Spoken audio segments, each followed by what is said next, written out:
You have spent the whole year planning your fundraising activity and you're in the last 8 weeks of the year. How do you make the most of the last 40 days of fundraising?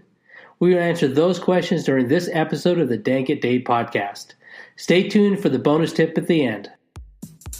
Welcome to the Dang It Dave podcast, where nonprofit leaders get real answers.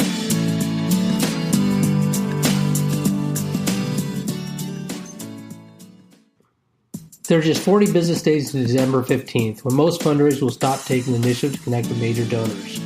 After December 15th is considered not good fundraising protocol to take the initiative to contact key donors. So I want you to commit to a sprint. When you do in the next 8 weeks can make your fall fundraising spectacular or very ordinary. A great goal would be to connect with 75 donors via phone and meet with 14 or more of them in person. This sprint will help you prioritize your time and energy. So I just got a few quick tips on how to do that. One is you want to set your goal. You may already have a campaign goal, and so you want to do a sprint to finish that particular goal. And if you don't have one, you might just take 20 to 30% of your overall budget for the year and make that a year-end goal and use that as a way to connect with donors, letting them know that you want to finish strong this year. So in order to make a great sprint, you want to get ready. So if you have administrative support, ask them to create what I call major donor packets. And that's information that you need to go and talk to donors. You can check out bolding.com and our blog on our 8-week year-end donor sprint, and it'll have some information on how to do one of these major donor packets. But make sure that you're prepared to actually meet with donors so you're not scrambling at the last minute for each one of these meetings, but go ahead and take the first week of this 8-week sprint to just get organized. If you don't have administrative support, then use what I call the Bold Leading One grid, and you can to focus on simple messaging. And we do have the one grid video in our Coffee with Donors video series, and we'll have information of that in the podcast for you as well. And you can always find that on our blog.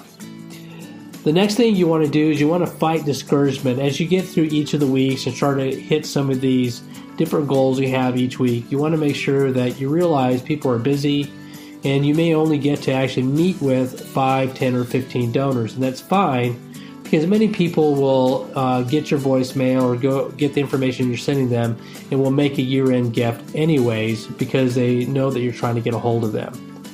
The other thing you want to try and do is to say no to extra things or to delegate. We know that for most nonprofits, this can be the most strenuous and most activity-laden time of the year.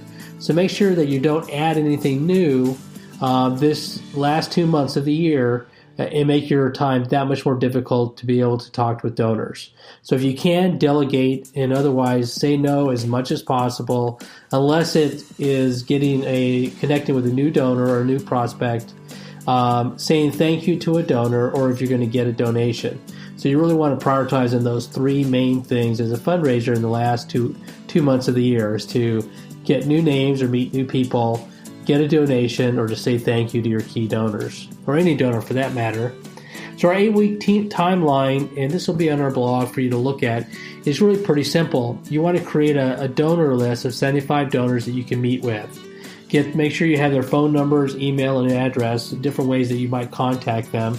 Once you have identified your campaign goal, just create a really simple one-page document to remind yourself that you can refresh before you go into a meeting, and also make it look nice enough that if you did need to hand it off to a donor for them to consider, you could do that as well. Make sure you include an envelope with them, and a stamp would be extremely helpful as well. We're only talking about 75 donors. And then make sure that you're trying to contact at least 10 to 20 donors per week as you go each week. And we go into more specifics on our blog that is entitled 8-Week Year-End Donor Sprint. And we want to encourage you to really check that out. And if you're concerned about meeting with donors, you can also find information on our blog or our website about how to have coffee with that donor. And actually will lay out the whole visit of preparing for the meeting, what to do during the meeting, how to ask, how to answer objections, and how to follow up. So make sure you check that out as well. So there's lots of things that you can do this last 8 weeks. The biggest thing, though, is just to get the phone, talk to donors, give them a call, leave a voicemail, do everything you can to connect with donors. And if you'll do that, it'll make a huge difference. Now, here's your bonus tip for this week's Dang It Dave podcast.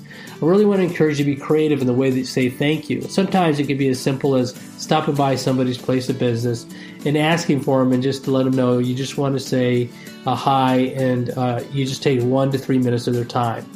And maybe you have a recent newsletter, maybe you have a photo card or a photo album of something that tells the story of your organization in a very effective way. You might also just get crazy and bake a lot of cookies and just give some cookies away. Or if it's a really more dedicated donor or somebody you really want to blow the socks off of them, you might consider bringing in some donuts or muffins for their office. But don't limit yourself. Be as creative as possible as you're saying thank you in these last 8 weeks, because many of your donors have maybe already given this year or in past years, and you want to let them know that you're thinking about them. And that's this week's bonus tip for the Dang It Dave podcast. Make sure you check out our blog and on our YouTube. We have bold bullets and other video series that are going all the time. Check out our channels. We'd love the feedback. And if you'd have a question you'd like to be answered in our next week's Dang It Dave podcast, don't hesitate to give us a call or send us an email or a message, and we'll be sure to look at it and try to get the answer in our next upcoming podcast. This is Dave Sinna with boldlean.com and Dang It Dave. Thank you for joining us with this episode of the Dang It Dave podcast, where nonprofit leaders get real answers. Join the conversation on our social channels or get in contact with us via email or a phone call. We hope to talk to you soon.